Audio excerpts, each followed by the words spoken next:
Os pontos de Fernando Lima. Boa tarde, rádio ouvintes e telespectadores. Cá estamos nós para mais um Pontos de Fernando Lima. Sexta sim, aqui nos estúdios da Rádio Savana 100.2. Comentamos sobre os assuntos que marcaram a semana. Hoje vamos olhar para Cabo Delgado, um tema sempre presente aqui neste programa. Vamos comentar também a comunicação do Presidente, a vinda de um novo embaixador dos Estados Unidos para Maputo, a condenação de Cetina Titos e também sobre o Standard Bank. Fernandino, boa tarde. Já estamos nós para mais um programa. Numa semana em que o Presidente da República está no Niassa a inaugurar várias infraestruturas elétricas, mas amanhã vai passar o dia na reserva do Niassa. Bem, amanhã penso que é um dia verde para o Presidente, idílico, no meio da floresta, no meio dos elefantes, outros animais selvagens. Acho que vai combinar bem com aqueles trajes tipo Banana Republic. Banana Republic é uma conhecida marca de vestuário para turismo de campo. Não tem nenhuma conotação política. Mas, portanto, amanhã o Presidente aparentemente vai celebrar o facto de a reserva do Niassa, que durante muitos anos foi um dos grandes cemitérios africanos de abate indiscriminado de elefantes. Aliás, foi lá que as nossas estatísticas do nosso inventário de elefantes diminuiu drasticamente.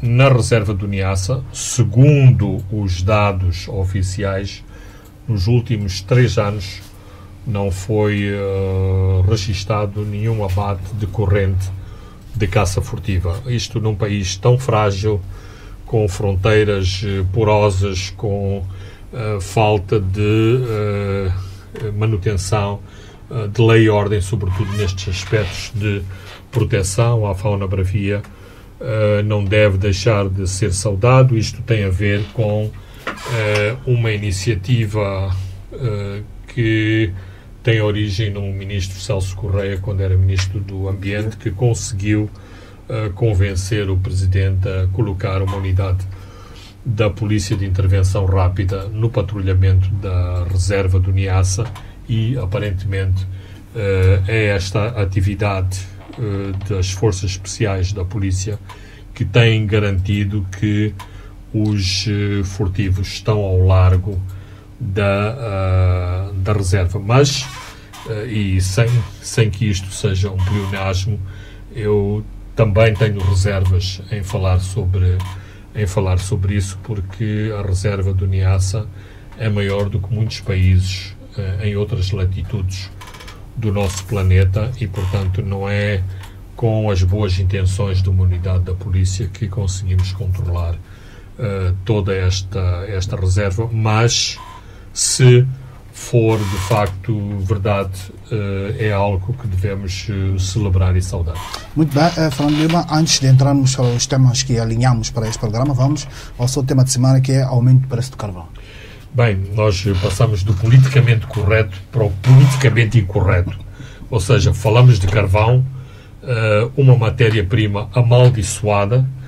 Em função da maldição sobre o carvão, há vários países que são grandes parceiros de Moçambique, como é o caso da Grã-Bretanha, que já não financiam projetos de carvão. Há uma grande pressão sobre os países que usam o carvão como fonte energética, como a China, como a Índia, para não utilizarem o carvão. Aliás, a Índia e a China são 2 destinos preferenciais do carvão de Moçambique. Mas esta semana há boas notícias sobre o carvão.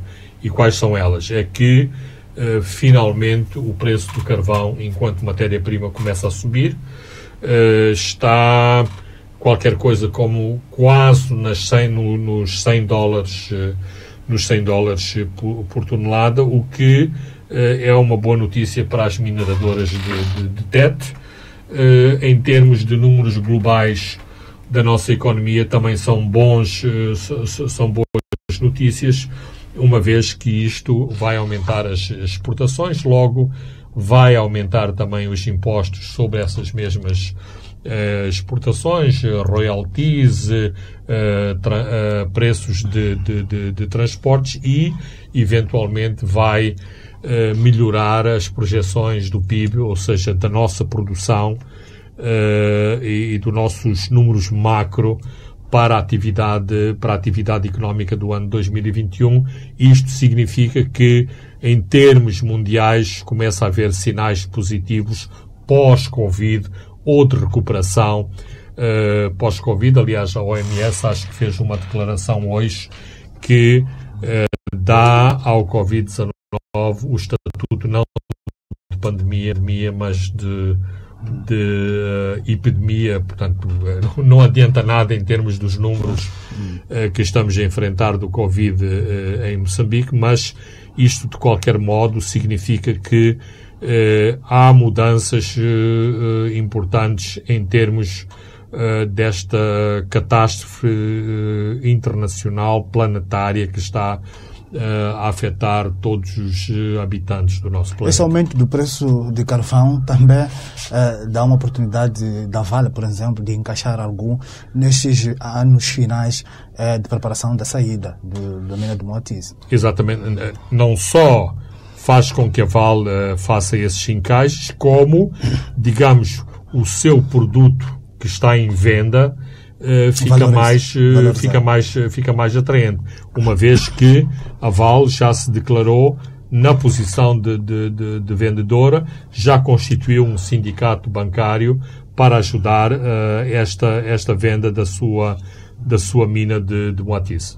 Muito bem, Fernando Lima, agora vamos a Cabo Delgado, vamos olhar como é que está a correlação de forças no terreno. Os ruandeses já alcançaram vitórias estratégicas no fim de semana passado, por exemplo, quando recuperaram a Oase, que há meses estava sob controle dos jihadistas. Ontem, o exército ruandês fez o seu primeiro balanço das suas operações e anunciaram a morte de 14 jihadistas nos últimos 5 dias. É uma Ruanda, Fernando Lima, que está a avançar rapidamente. Está a avançar rapidamente e, numa interpretação que podemos fazer aqui em Maputo, que tem vários objetivos. Ou seja, penso que o objetivo central é ocupar Mocimboa da Praia, que em toda esta ofensiva será, independentemente de se chegar a Namakande, se chegar à base central em Xinga, outras localidades em Muidumbe que estão ocupadas, outras localidades de Mocimboa da Praia, de Palma, de Kisanga e de Macomia que estão ocupadas, tipo Mocojo, agora esqueço-me o nome, mas uma localidade muito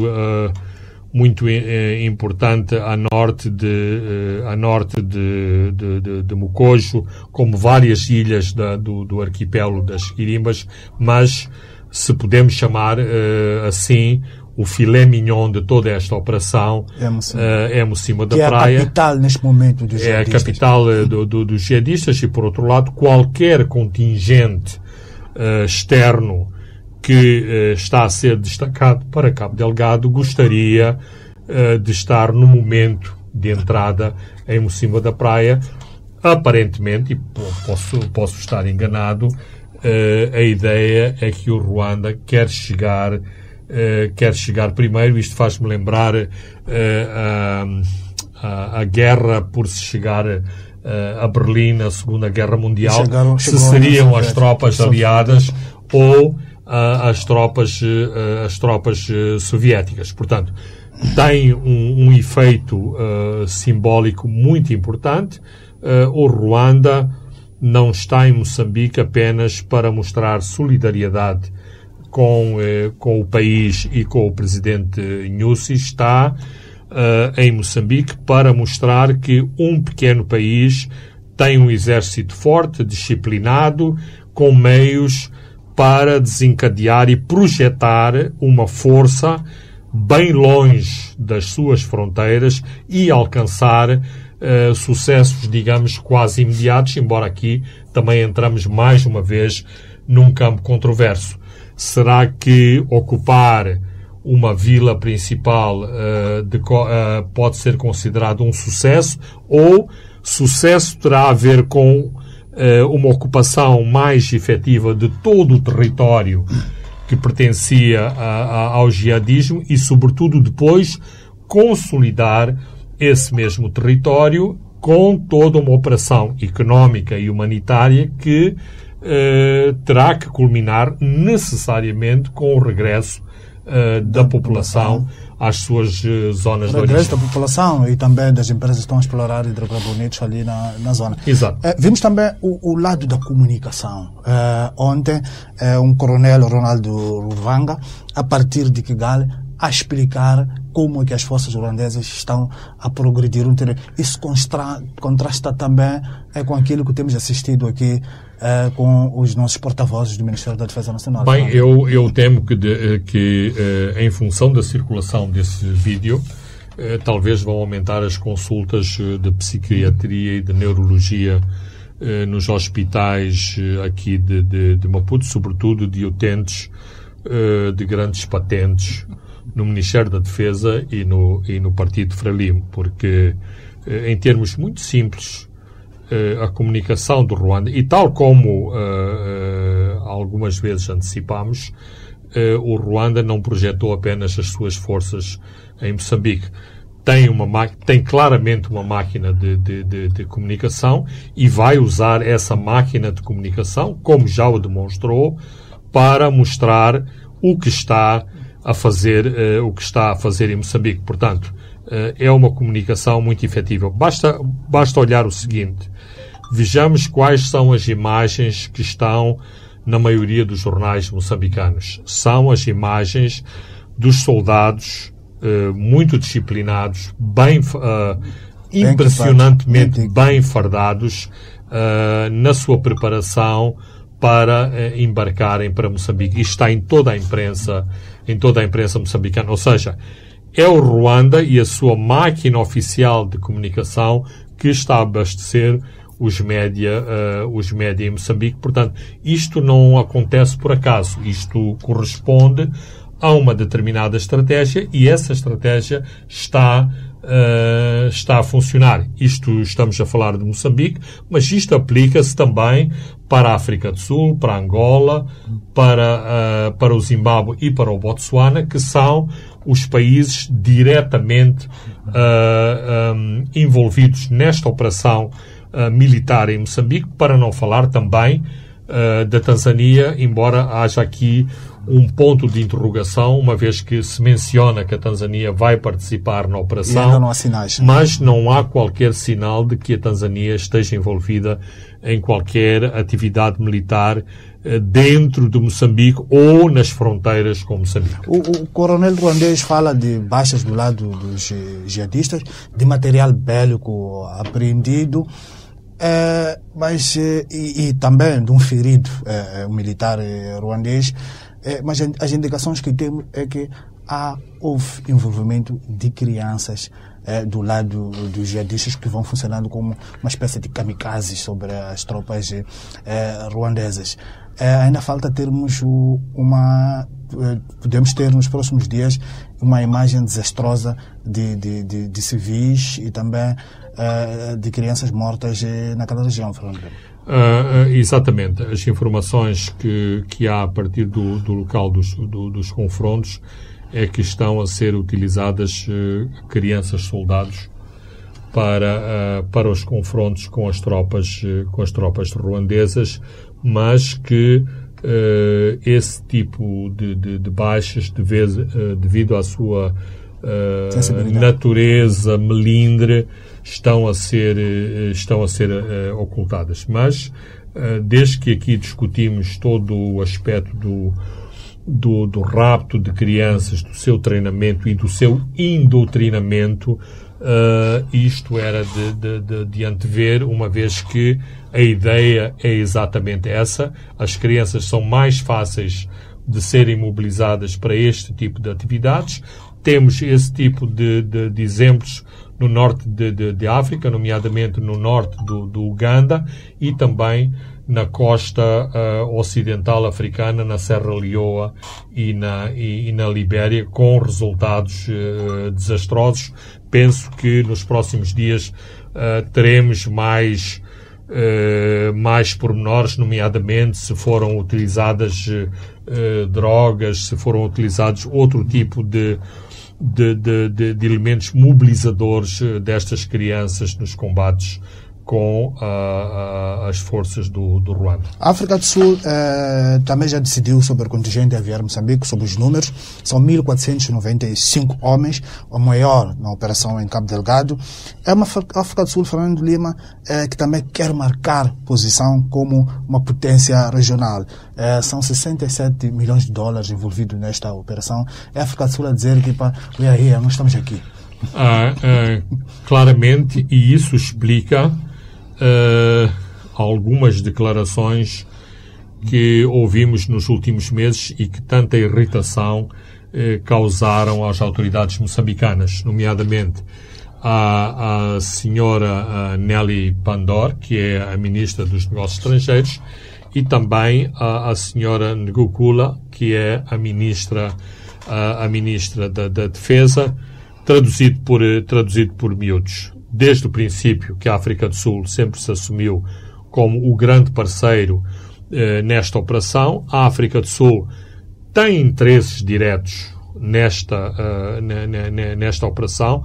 De toda a região, a África do Sul é o alvo da infiltração de drogas, é o alvo do tráfico do tráfico humano e é o alvo da expansão daquilo que é habitualmente designado como radicalismo islâmico. Portanto, a África do Sul, a sua intervenção não é pautada por aquilo que se discute na academia em termos das ameaças estratégicas. Há motivos muito objetivos para a África do Sul se sentir ameaçada, como há motivos muito objetivos para o Malawi também se sentir ameaçado, uma vez que faz fronteira com o Niassa. Eventualmente, a Tanzânia parece que não se sente ameaçada, mas eu digo isto com alguma ironia, porque a Tanzânia tem que se sentir tão ameaçada quanto a África do Sul. Agora, este é um primeiro aspecto em relação à intervenção sul-africana. Mas um segundo aspecto é quem projeta as suas forças, quem projeta uma força multiforme, uma vez que a força sul-africana não tem apenas tropas especiais e tropas de infantaria, um contingente desta natureza. Isto é qualquer coisa como 3 batalhões completos. Quando se diz 3 batalhões completos, isto significa que são os batalhões não só com as forças operacionais, mas com os seus elementos de apoio logístico. Isto significa que tem que haver meios de comunicações, meios de transporte, transporte terrestre e transporte aéreo, meios de controle, de monitoria por satélite, interseção de comunicações. Ora, se existe desde já uma força no terreno e que já está a mostrar resultados operacionais, isto, mesmo que seja uma questão psicológica, não são boas notícias para a África do Sul, mas devo dizer que isto também não acontece por acaso. Moçambique, e quando eu digo Moçambique, estou a dizer o governo de Moçambique, o presidente de Moçambique, desenhou esta estratégia para atingir exatamente estes objetivos. Sim, queremos a SADC, sim, vamos respeitar aquilo que a SADC traçou para Moçambique, mas a nossa força de mão, a nossa força operacional, aquela força com que trabalharemos, sobretudo no lado operacional, é a força do Ruanda. O que achou das explicações do general Hermínio Moraes sobre a forma como os jihadistas poderiam reagir a esta concentração gigantesca de tropas em Cabo Delgado? Ele lembrou, por exemplo, que quando chegaram tropas estrangeiras na altura da Guerra Civil, Arnamo espalhou-se por todo o território nacional. Foi o momento de maior recrutamento. Esta é uma hipótese a não colocar de lado. Aliás, já falamos aqui que a Frente de Libertação de Moçambique reagiu desta forma à Operação Nogórdio. Bem, Francisco, ainda bem que recordas a Nogórdio. O Savana publicou um belo artigo sobre a Operação Nogórdio e acho que não foi uma publicação ingênua e inocente. Tinha a ver exatamente com este cenário da Nogórdio e com a possibilidade de uma operação massiva, de uma projeção massiva de forças no terreno, no teatro operacional de Cabo Delgado, poder gerar exatamente este movimento. Portanto, o Hermínio Moraes, que foi provavelmente o comandante de guerrilha da Renamo mais espetacular, o Hermínio Moraes, durante a guerra, tinha o nome de comandante Bobo. Eu vejo em muitos sítios que ele é chamado de Bob, não era o Bob, era o comandante Bobo. E, portanto, o comandante Bobo é o responsável de grande parte das operações ao longo do vale do Zambeze, na zona de Sena e Mutarara. Portanto, ele sabe daquilo que está a falar. Mas outros especialistas militares também alertaram para esse efeito. Por isso que, em termos estratégicos, é importante estabelecer aquilo que habitualmente se designa como cordão sanitário para impedir que o grosso das forças jihadistas fuja para a Tanzânia ou que procure refúgio em locais como Niassa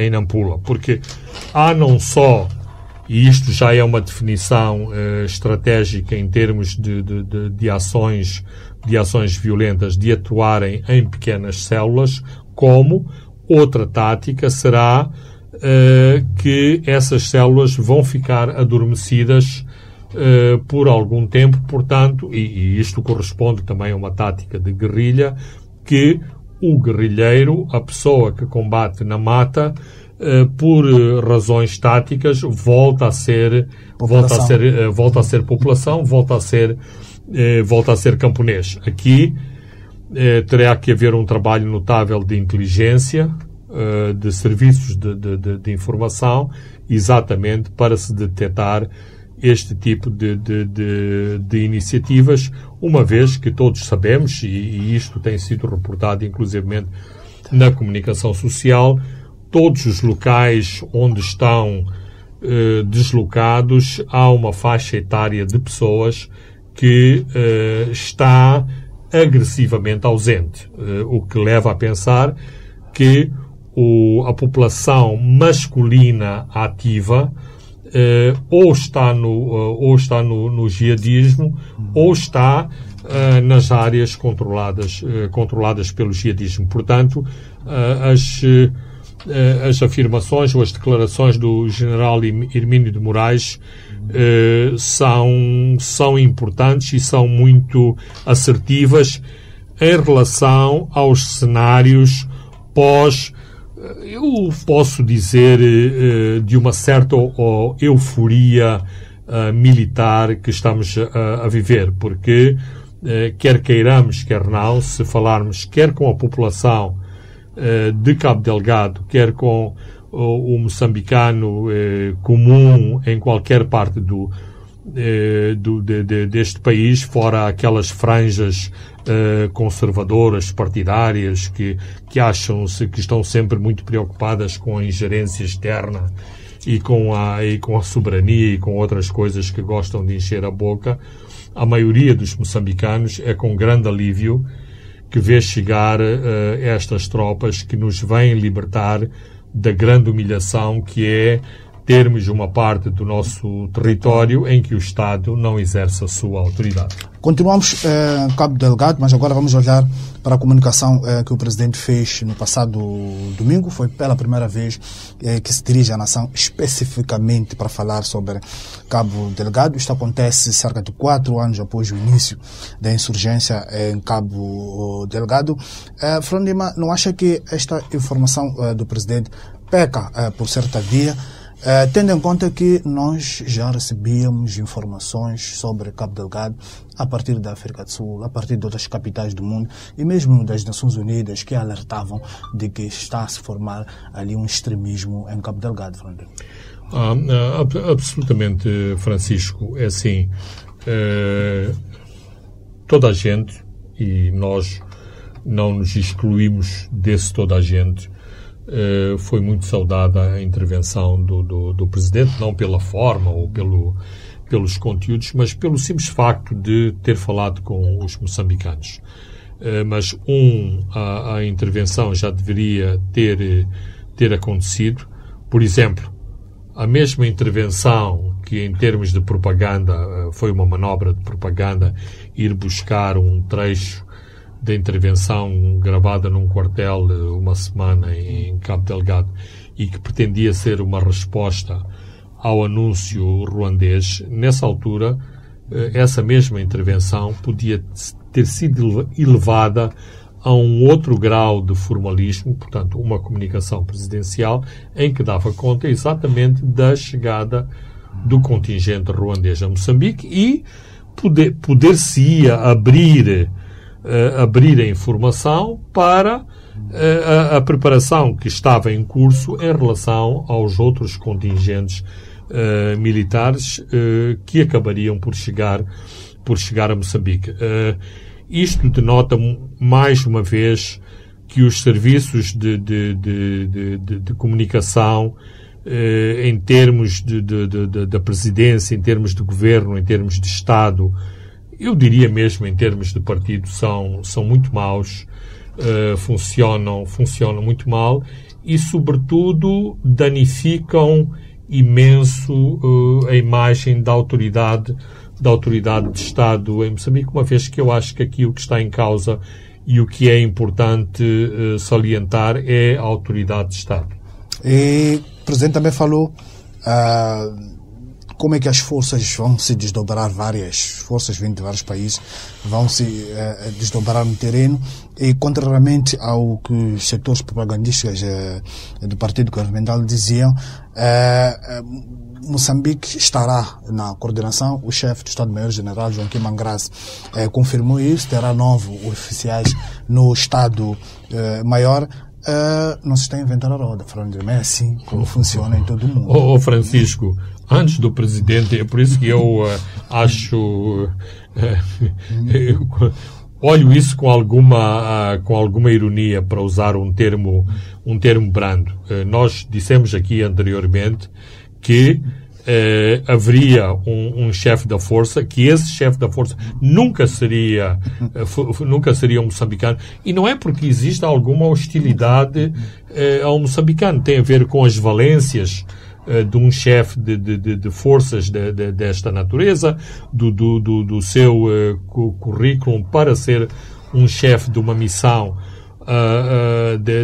desta natureza, e como se faz exatamente a coordenação não só das valências dessa força, como também a integração dos vários contingentes. E claro que é óbvio, Moçambique nunca ficaria de fora, e num Estado maior das forças combinadas, que é assim que habitualmente se chamam a esse grupo de coordenação de operações, os moçambicanos estariam lá. Agora, depois, se é a coordenação, se a chefia está com uma pessoa, mas a coordenação pertence pertence a Moçambique. Quer-me parecer que estamos aqui num exercício de semântica. É assim, ninguém está a dizer que para Cabo Delgado o presidente é o Sr. Cyril Ramaphosa ou o Sr. Paul Kagame. O presidente de Moçambique é o presidente de todas as pessoas que estão em Cabo Delgado. As Forças Armadas de Moçambique representam a soberania de Moçambique. Agora, depois de arranjarmos artifícios para mostrar, parece quase um problema, um exercício meio infantil e de menoridade ou de complexo de inferioridade, estarmos a argumentar nesta base. O que é importante dizer é que existe uma força combinada e nessa força combinada, ao nível de comando, também Moçambique está representado e não podia ser de outra forma. Muito bem, Fernando Lima, vamos a um brevíssimo intervalo e voltamos já. Boa tarde, Rádio 20 e Telespectadores. Estamos de volta à segunda e à última parte dos pontos de Fernando Lima. Vamos continuar a comentar aqui a comunicação do Presidente. Fernando Lima está convencido do argumento do Presidente de que a intervenção da SADC, como também do Ruanda, não tem preço, tudo está dentro dos protocolos de defesa e segurança dos países. Aliás, o Presidente lembrou as intervenções de Moçambique no Zimbábue, no apoio à ANC, treinamentos de guerrilheiros ugandeses múltiplos, tudo isto para argumentar de que há acordos bilaterais entre os países, Fernando.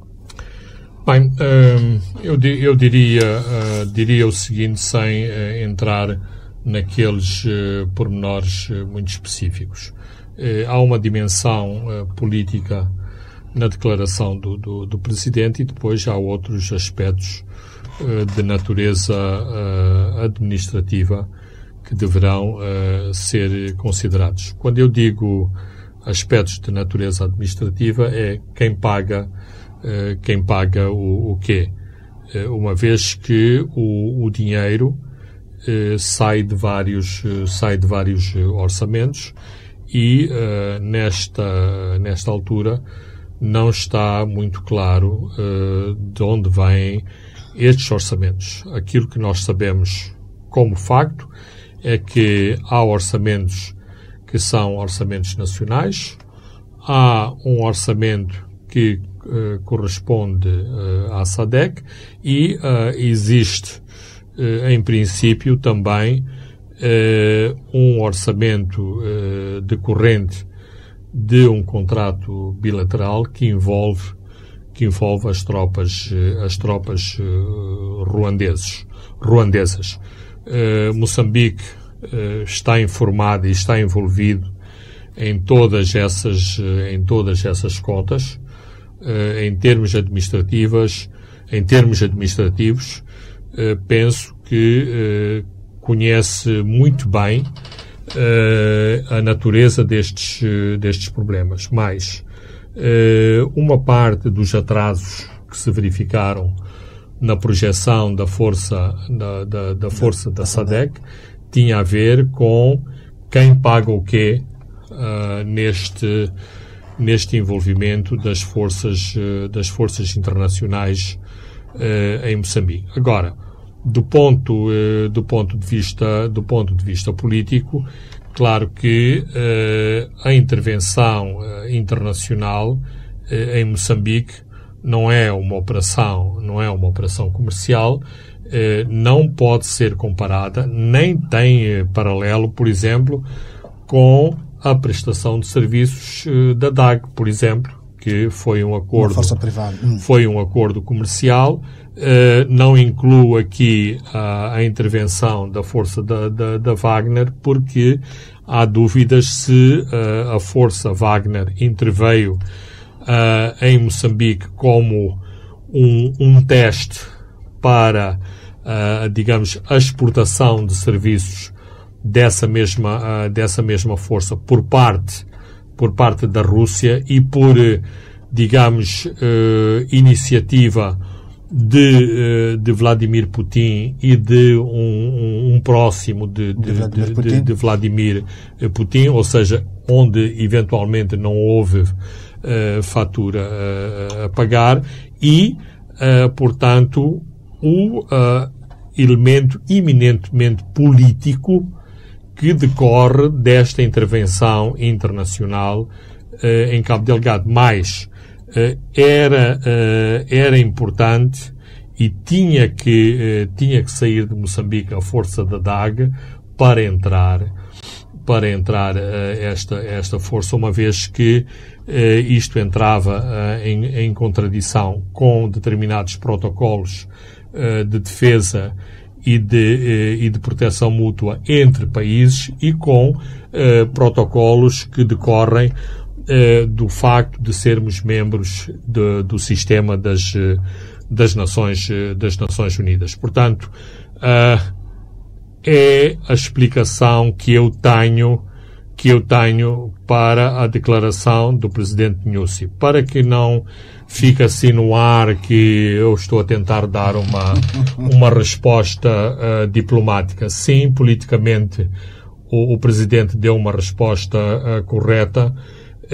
Em termos administrativos, há muitos outros aspectos que não foram clarificados e, se calhar, o formato desta comunicação não permitia essa explicação em termos administrativos, em termos contabilísticos, vamos assim dizer. Só para lembrarmos, ainda bem lembrarmos esse ponto das questões contabilísticas, Fernando Lima, se olharmos na estrutura da dívida pública moçambicana, até hoje ainda temos que resolver uma dívida com o Bloco do Leste e também com a Líbia, isto decorrente do armamento que Moçambique recebeu durante a guerra dos 16 anos.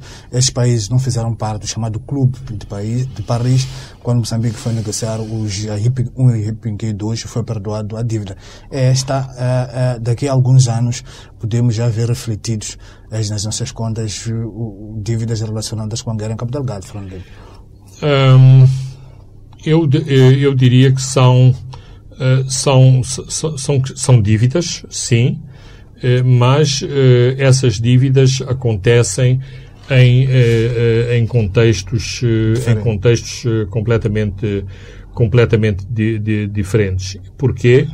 Porque num determinado momento, sim, Moçambique usou a Carta de Solidariedade para invocar esse apoio, nomeadamente a fatura do petróleo em relação à Argélia e em relação à Líbia, e também questões de correntes do confronto leste-oeste, quando beneficiou do apoio do apoio militar do Bloco Leste no esforço de guerra em Moçambique. Ou seja, argumentando que aquilo que se passava em Moçambique era uma guerra de agressão e que a Renamo fazia uma guerra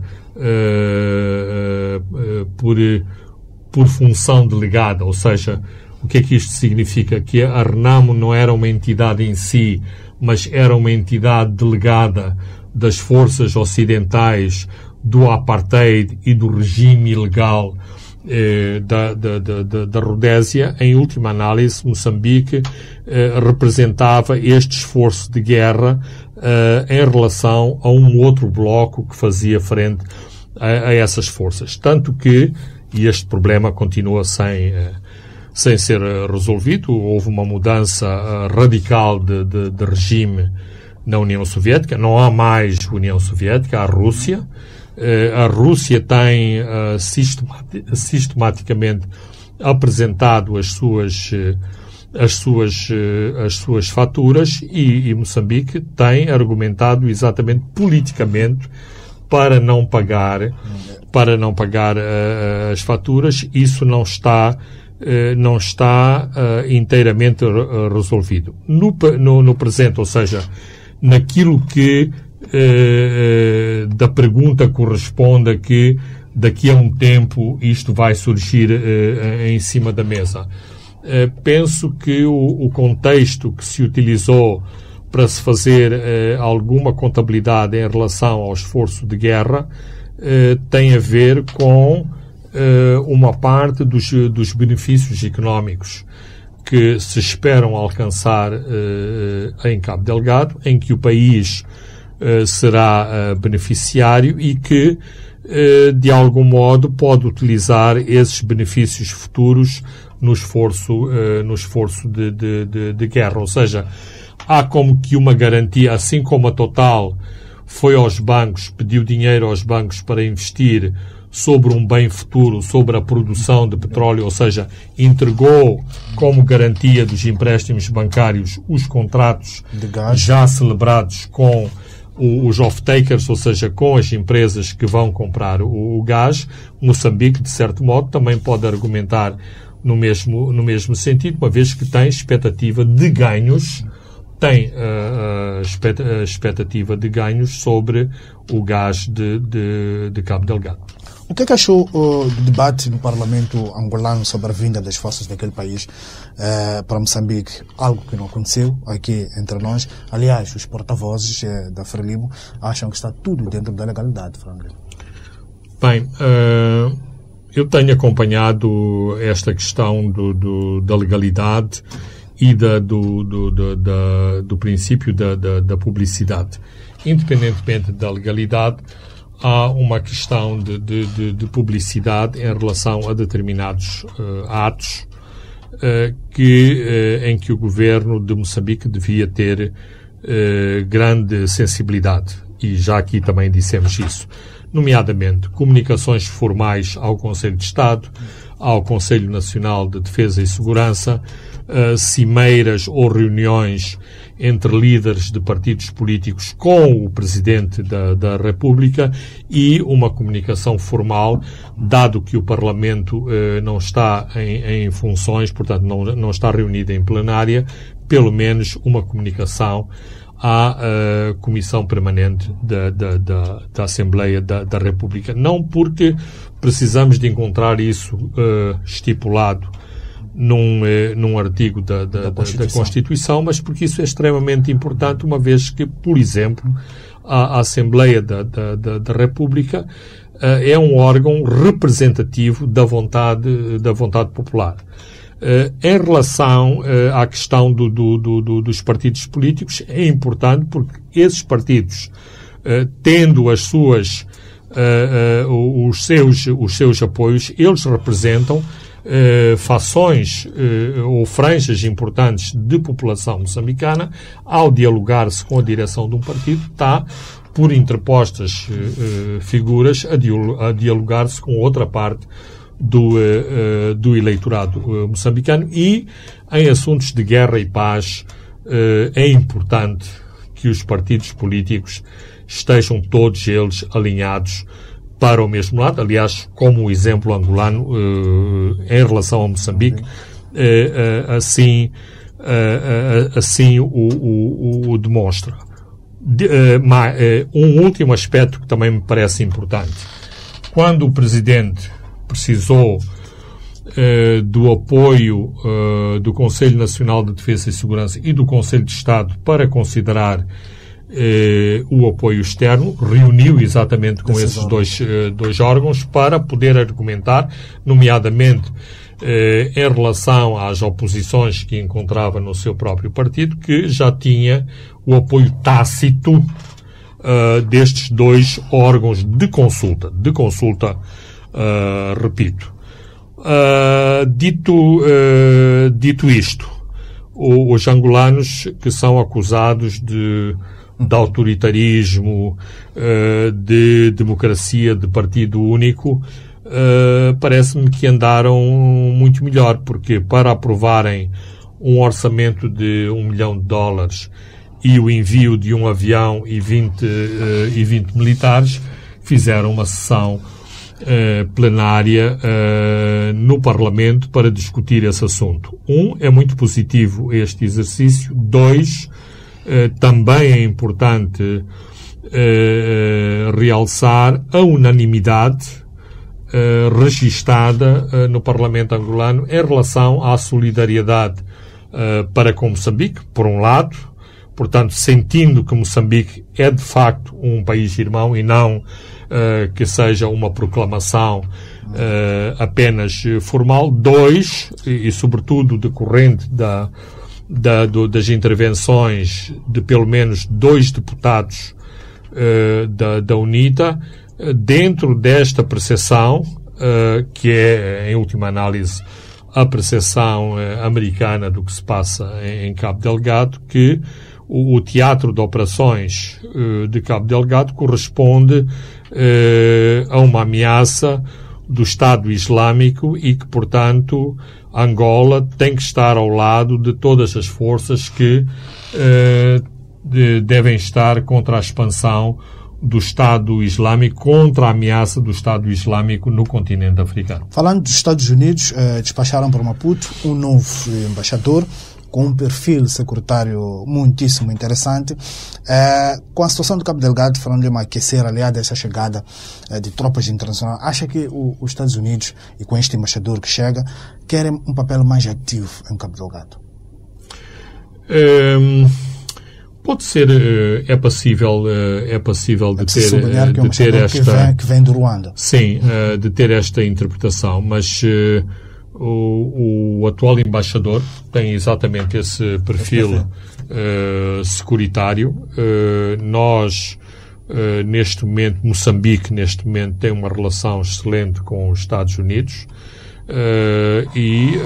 Isso, os embaixadores também são peças importantes nesse relacionamento. O embaixador americano tem uma cota parte nesse relacionamento. Penso que o sinal que está a ser dado é, que há uma expectativa da continuação desse bom relacionamento. 2, que é preciso um embaixador que tenha estas credenciais securitárias para ter este papel importante nas relações entre os dois países, uma vez que a parte económica, na morfologia do governo norte-americano, está muito ligada com a agência de desenvolvimento norte-americana, a USAID, que é, digamos, uma pequena embaixada dentro da embaixada. Aliás,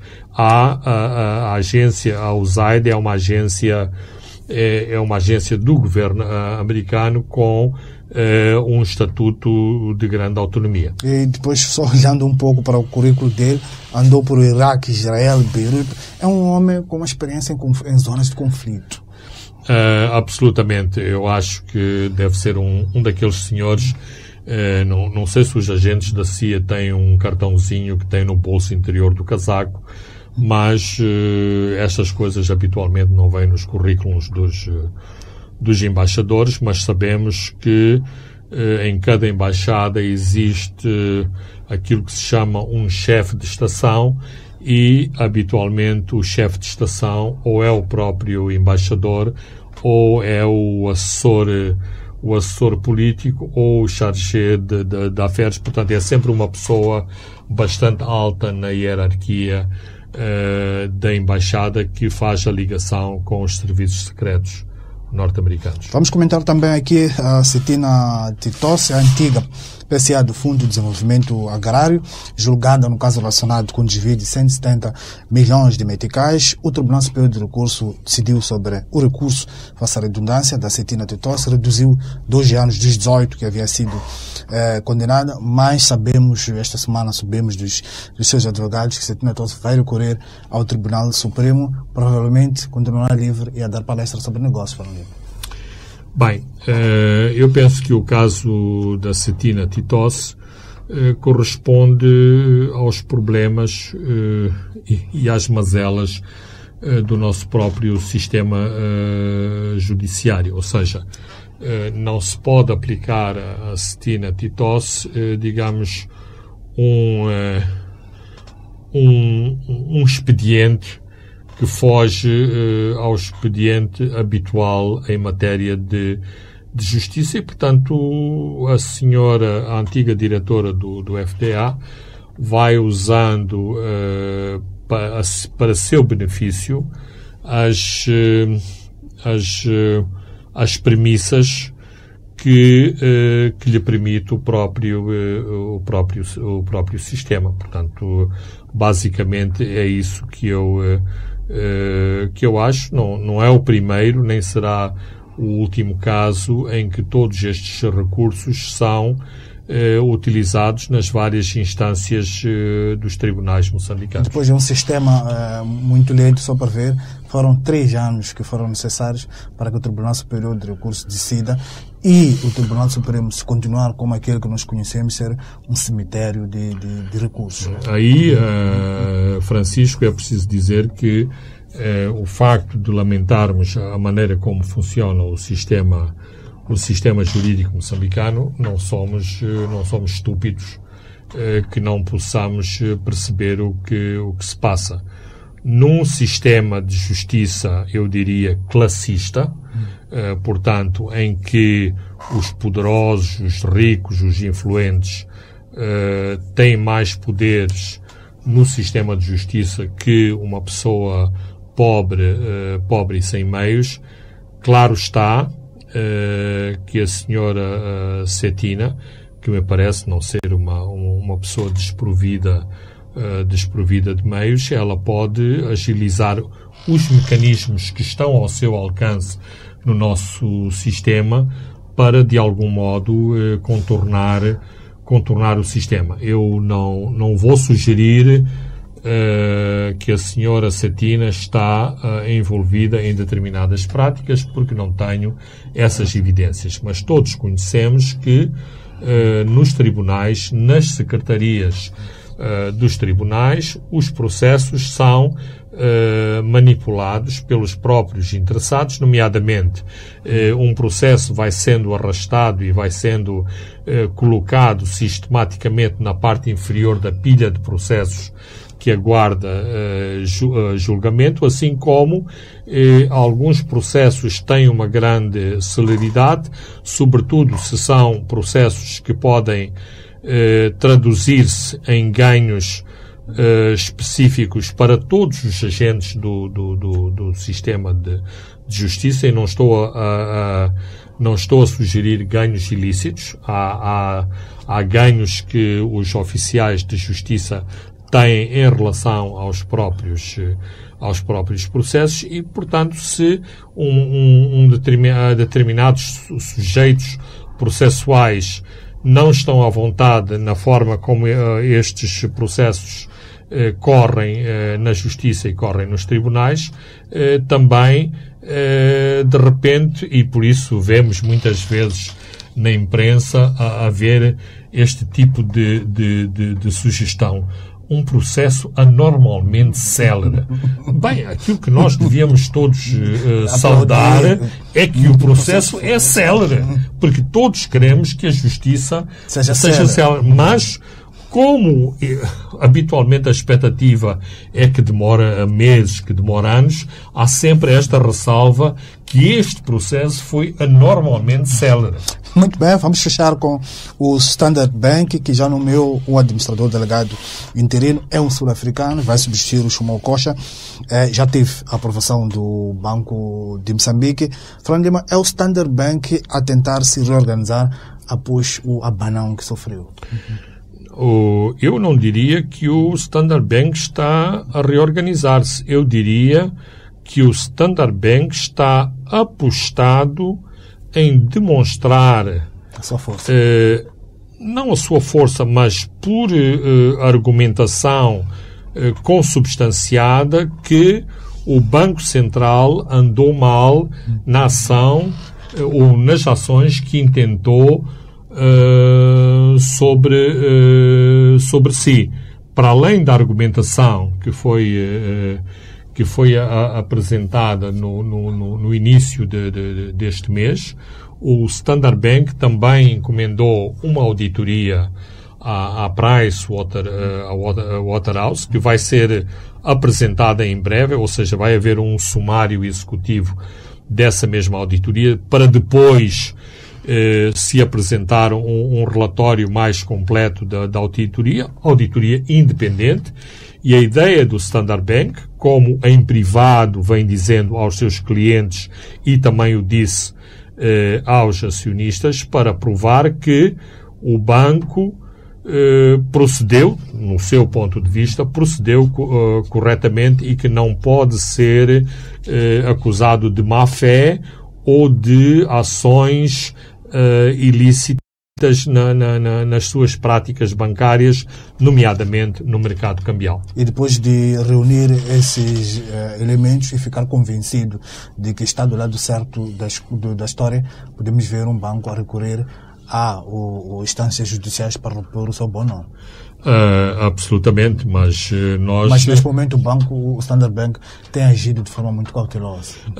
Muito cautelosa porque é esse o seu perfil. Não fazer ondas, tentar respeitar a lei, tentar respeitar os órgãos, não fazer extrapolações políticas, não fazer corredores políticos para tentar resolver o seu caso. Muito bem, Fernando Lima, caros ouvintes e telespectadores, chegamos ao fim do programa de hoje, onde comentamos sobre avanços operacionais em Cabo Delgado, comentamos também a comunicação do presidente, a vinda do novo embaixador americano para Maputo, a condenação de Cetina Titossi e os seus vários recursos, e também sobre o caso do Standard Bank.